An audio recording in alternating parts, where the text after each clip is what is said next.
الحمد لله رب العالمين والصلاة والسلام على سيد الأنبياء والمرسلين وعلى آله وصحبه أجمعين.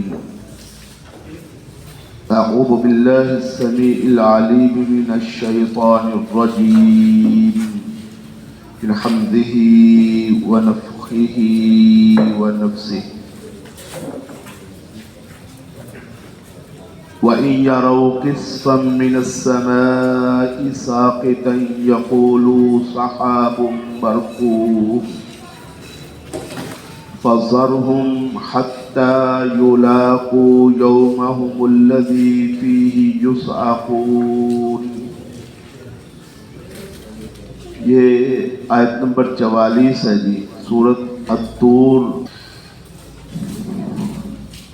یوم لا یغنی عنہم قیدہم شیئا ولا هم ینصرون وَإِنَّ لِلَّذِينَ ظَلَمُوا عَذَابًا دُونَ ذَلِكَ وَلَكِنَّ أَكْثَرَهُمْ لَا يَعْلَمُونَ.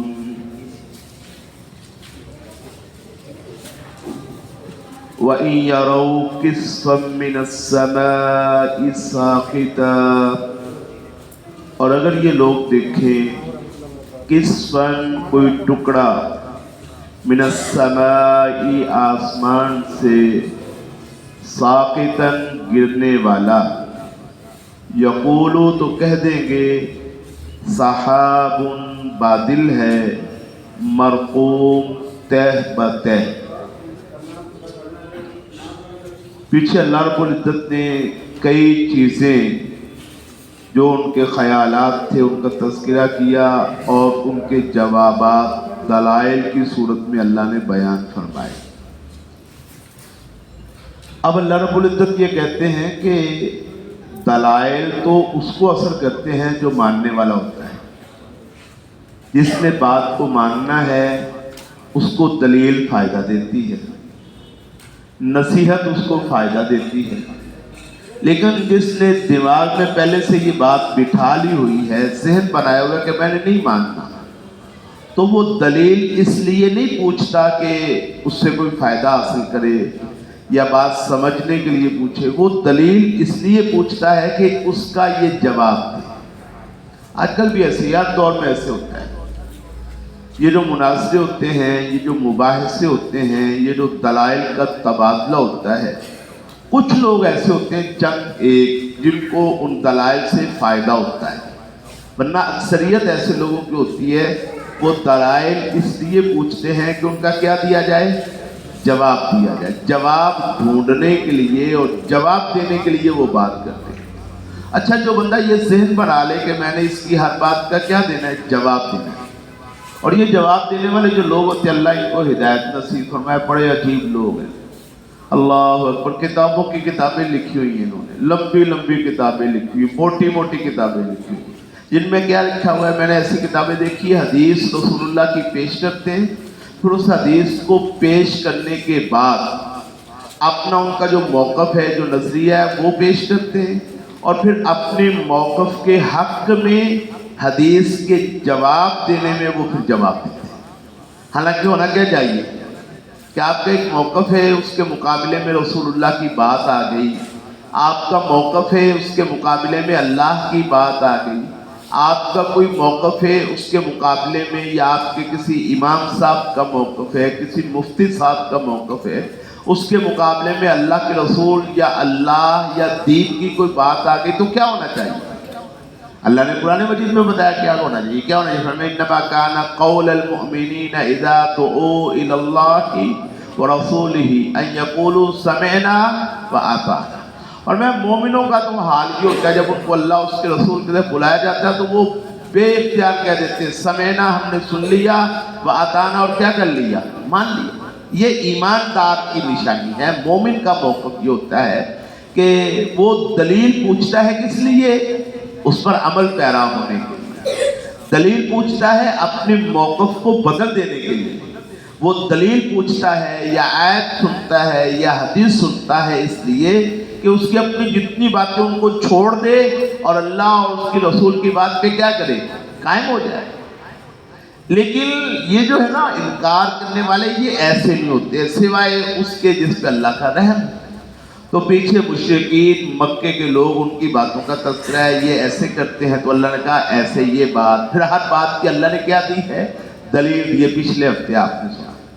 اب آگے جا کے اللہ رب العزت نے ان دلائل کے بعد خلاصہ یہ بیان فرمایا، یہ تو ہم نے دلائل پیش کر دیے، ان کو بات سمجھانے کے لیے ہم نے کر دی، باقی ان کا ماننا یا نہ ماننا یہ ان کی اپنی خوش نصیبی یا بد نصیبی پر منحصر ہوگا۔ ضروری نہیں ہے کہ مان لے، دلیل آ بھی جاتی ہے پھر بھی نہیں مانتے۔ تو کیا ان کا رویہ فرمایا بھائی یارو کسفا من السماء ساقطا، مطالبے ہیں کہ کبھی کہتے ہیں کہ آسمان پہ سیڑھی لگاؤ اور ہمارے سامنے اوپر جا کے کتاب لے کے آؤ، کبھی کہتے ہیں تیرے اوپر اللہ رب العزت نے لکھی ہوئی کتاب جو ہے، چھپی ہوئی لکھی ہوئی مجلد کتاب، وہ تجھے کیوں نہیں تھی ہماری آنکھوں کے سامنے۔ کبھی کچھ کہتے ہیں کبھی کچھ کہتے ہیں، اور کبھی یہ کہتے ہیں کہ ہمیں دکھا اگر تو واقعتاً سچا رسول ہے اور تیری اللہ مانتا ہے اور اللہ کے ساتھ تیرا ایسا تعلق ہے تو ہمارے سامنے دکھا کہ آسمان کے جو بادل ہیں اس کے ٹکڑے، جو آسمان اللہ کا ایک مخلوق ہے، آسمان کے ٹکڑے ہو کے وہ نیچے گرے۔ اللہ نے اس کا جواب یہ دیا، فرمایا بھائی یارو کسفا من السماء ساقطا، ان کا حال یہ ہے کہ اگر یہ واقعتاً دیکھ لیں کسفا من السماء، آسمان کا ٹکڑا، ساقطا گرنے والا، یہ نظر بھر کے دیکھیں ان کی آنکھوں کے سامنے آسمان کا ٹکڑا وہ گرے اور وہ کٹے اور ٹوٹے اور گرے، تو اللہ کہتے ہیں مانیں گے پھر یہ کہتے ہیں کہ دکھا، لیکن اگر ہم دکھا دیں ان کی آنکھوں کے سامنے آسمان ٹکڑوں میں بٹے اور وہ ٹکڑے زمین پہ گرے، دیکھیں گے، دیکھنے کے بعد بھی مانیں گے نہیں، بلکہ کیا کہیں گے، یقولون کہیں گے، یقولو کہیں گے سحاب مرکوم، یہ تو بادل ہے۔ کیا کہیں گے؟ اب ظاہر اتنا بڑا آسمان جب ٹوٹے گا تو گردوں غبار اڑے گی نا، اور جناب وہ سارا کچھ پیسے آپ کچھ چھتیں گرتی آپ دیکھتے ہیں کیسے گرتی، تو جب آسمان کا ٹکڑا گرے گا تو گرتے ہوئے ٹکڑے کو دیکھ کے مانیں گے نہیں، بلکہ کیا کہیں گے سحاب مرکوم، یہ تو تہ بتہ کیا ہے بادل ہے۔ تو پھر کیا کرنا چاہیے، مانتے تو ہے نہیں، اور اتنی بڑی دلیل بھی اگر آ جائے کہ آسمان کا ٹکڑا ان کے سامنے گرے پھر بھی نہیں مانیں گے اللہ قرآن میں گرا، تو پھر کیا کرنا چاہیے، فَذَرْهُمْ حَتَّى يُلَاقُوا يَوْمَهُمُ الَّذِي فِيهِ يُصْعَقُونَ۔ تو اے نبی صلی اللہ علیہ وسلم فَذَرْهُمْ، ان کو ان کے حال پہ چھوڑ، ہم نے دلائل دے دیے ہیں، قرآن ان کو سناتے رہو، باتیں اپنی ان کو سناتے رہو، باقی جو ان کے مطالبے نا اس طرح یہ کر وہ کر، لے کے آ قیامت آتی کیوں نہیں اپنے رب سے کہ یہ کر وہ، تو یہ ان باتوں کے پیچھے لگنے کی ضرورت نہیں، ماننے کے یہ نہیں، آپ نے ان کو دلائل قرآن مجید کے پڑھ کے سنا دیے ہیں، اب ماننے ان کا فائدہ ہے، نہ ماننے تو آپ کو اس کے ان کے نہ ماننے پر پریشان ہونے کی ضرورت نہیں۔ فَذَرْهُمْ، تو آپ ان کو چھوڑ دیں، کب تک چھوڑ دیں، حَتَّى يُلَاقُوا يَوْمَهُمُ الَّذِي فِيهِ يُصْعَقُونَ، حتیٰ کہ یہ ملیں اپنے اس دن کو جس میں ان کو بے ہوش کیا جائے گا۔ کیا کیا جائے گا؟ بے ہوش کیا جائے گا۔ رسول اللہ صلی اللہ علیہ وسلم کی حدیث ہے نا کہ وہ جو ہے اسرافیل علیہ السلام، اللہ کا وہ فرشتہ جس کے ہاتھ میں کیا ہے، سور پکڑا ہوا ہے، وہ سور پکڑ کے انتظار میں ہے کہ جب اللہ اشارہ کریں گے تو وہ اس میں کیا کرے گا، پھونک لگائے گا۔ تو جب پہلی مرتبہ اللہ کے حکم پر وہ فرشتہ اس میں پھونک لگائے گا تو ساری کائنات میں جتنی بھی مخلوقات ہیں ساری کی ساری کیا ہوگی، بے ہوش ہو جائیں گی، مر جائیں گے، فوت ہو جائیں گے لوگ۔ اس فوت ہونے کو صعقہ کہا جاتا ہے، بے ہوشی کہی جاتا ہے۔ فرمایا فَذَرْهُمْ، تو اے پیغمبر صلی اللہ علیہ وسلم آپ ان کو چھوڑ دو، ان کے ساتھ زیادہ فضول بحثوں کی ضرورت نہیں ہے، ان کے جو مطالبے ہیں بلا وجہ کے اور فضول